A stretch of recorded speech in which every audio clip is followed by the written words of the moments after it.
Let's continue with the third manga on Volume 1 of Akira Toriyama's manga theatre, Pola and Roid. For one thing, the manga panels are fan-translated into English, which is fantastic.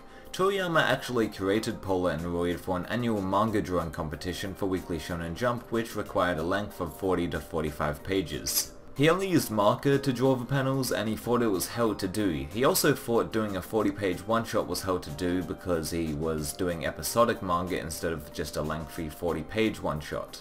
In the competition, there were 10 other manga entries by other artists that were competing, and Pola and Roid won, giving Toriyama a free trip to Switzerland. Anyway, let's talk about the story of Pola and Roid now, shall we? As the first page describes, the plot is about a young man named Roid who is basically an intergalactic taxi driver. After we see him read a dirty robot magazine with a sneaky Toriyama reference on there and moans that he should have stayed on planet Earth, Roid gets an offer from an alien to escort him using a taxi. Roid declines, stating that he only picks up cute girls, but since the alien bribes him with a large money sack, Roid goes along with it. The next act introduces Pola, the self-proclaimed champion of justice and a smart-ass robot companion. She wants to get off of the planet that she's on, so Pola decides to call a space taxi. The manga cuts back to Roid preparing the taxi vehicle for the alien, but then the alien all of a sudden declines the taxi service because he thinks it doesn't look safe. Roid reminds the alien that he's already paid for the taxi fare and to push the red button, which is kind of impossible knowing their situation.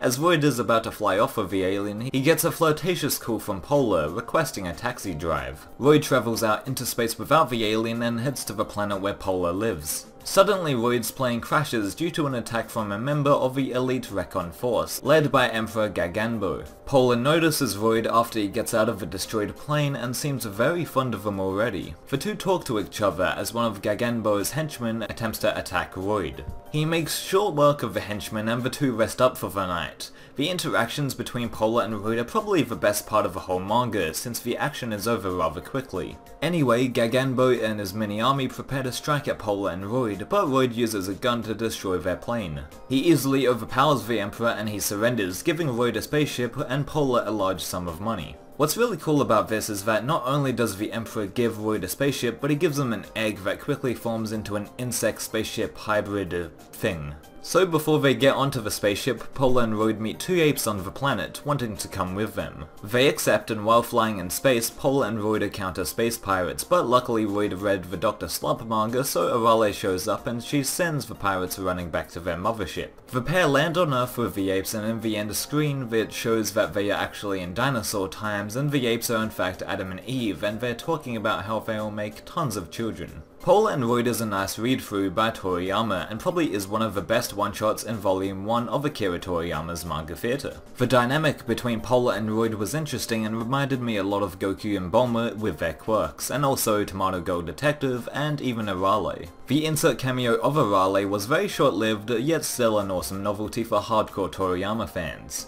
Yeah, Pola and Roid did a Dr. Slump crossover first, before Dragon Ball. This whole manga did feel like it was paced way too quickly however, but I believe that was the intention, so I really can't fault it there, and overall it was an enjoyable manga. Please rate, comment and subscribe. See you later.